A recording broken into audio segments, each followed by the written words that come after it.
नारियल के जन्म की कहानी। नमस्कार दोस्तों, स्वागत है आपका आपके अपने परिवार में। उम्मीद करती हूँ आप सभी स्वस्थ होंगे। इसी मंगल कामना के साथ बढ़ते हैं आज की अद्भुत कथा की ओर। नारियल की उत्पत्ति महर्षि विश्वामित्र के द्वारा की गई थी। नारियल की उत्पत्ति की कहानी प्राचीन काल के राजा सत्यव्रत से जुड़ी हुई है। हिंदू धर्म में नारियल का विशेष महत्व है। नारियल के बिना कोई भी धार्मिक कार्य संपन्न नहीं होता। आइए जानते हैं नारियल के जन्म की संपूर्ण कहानी। प्राचीन काल में सत्यव्रत नाम के एक राजा राज करते थे। वह प्रतिदिन पूजा पाठ किया करते थे। उनके पास किसी भी चीज की कोई कमी नहीं थी। वह धन दौलत से लेकर हर प्रकार की सुविधा से समृद्ध थे।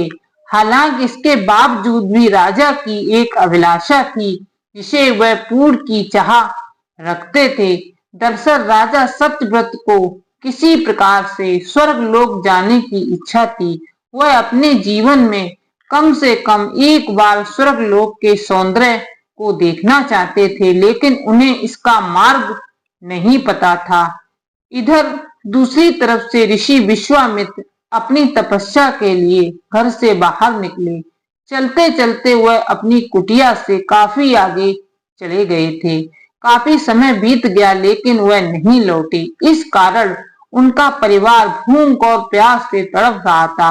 राजा सत्यव्रत को जब यह पता चला कि ऋषि विश्वामित्र के परिवार के पालन पोषण की जिम्मेदारी ले ली। कुछ समय बाद मुनिवर लौटे तो वे अपने परिवार को कुशल देखकर काफी प्रसन्न हुए। उन्होंने पूछा कि उनकी अनुपस्थिति में किसने उनकी देखभाल की।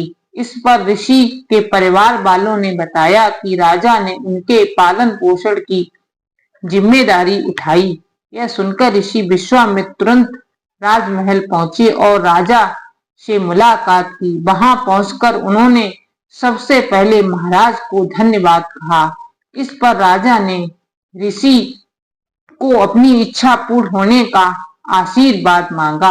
राजा की बात सुनकर ऋषि विश्वामित्र ने कहा, बोलिए महाराज, आपको क्या वरदान चाहिए। तब महाराज ने कहा, हे मुनि, मुझे एक बार स्वर्गलोक के दर्शन करने हैं। कृपया करके मुझे वहां जाने का वरदान दें। राजा की प्रार्थना सुनकर ऋषि विश्वामित्र ने एक ऐसा रास्ता बनाया जो स्वर्गलोक की ओर जाता था।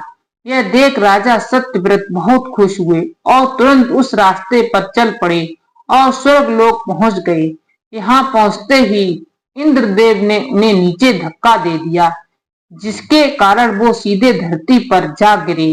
राजा ने सत्यव्रत तुरंत सारी घटना ऋषि विश्वामित्र को बताई। राजा की बात सुनकर ऋषि विश्वामित्र गुस्से से आग बबूला हो उठे।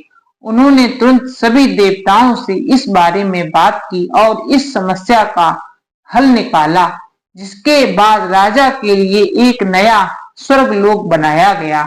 नए स्वर्गलोक को पृथ्वी और देवताओं के स्वर्गलोक के बीचों बीच स्थापित किया गया था, ताकि किसी को परेशानी ना हो।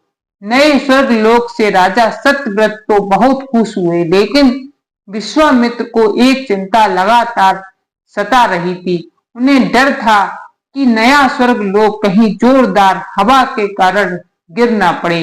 अगर ऐसा होगा तो राजा सत्यव्रत दोबारा से धरती पर जा गिरेंगे। काफी सोच विचार के बाद ऋषि विश्वामित्र को एक उपाय सूझा।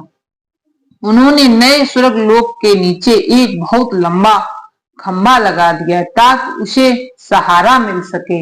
ऐसी मान्यता है कि नए स्वर्गलोक के नीचे लगाया गया खंबा एक विशाल पेड़ के तने के रूप में बदल गया।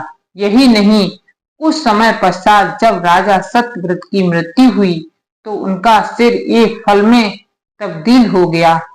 तभी से इस खंबे को नारियल का पेड़ कहा जाने लगा, जबकि राजा का सिर नारियल के रूप में जाना गया। यही कारण है कि नारियल का पेड़ इतना लंबा होता है। दोस्तों, अगर सच्चे मन से किसी की मदद करें तो हमारी हर ख्वाहिश पूरी हो सकती है। उम्मीद करती हूँ कि आज की कहानी आपको पसंद आई होगी। अगर वीडियो अच्छी लगे तो एक लाइक और चैनल को सब्सक्राइब अवश्य कर लें। मिलते हैं अगली वीडियो में, तब तक के लिए जय Shri Krishna. Subscribe to my channel and press the bell icon.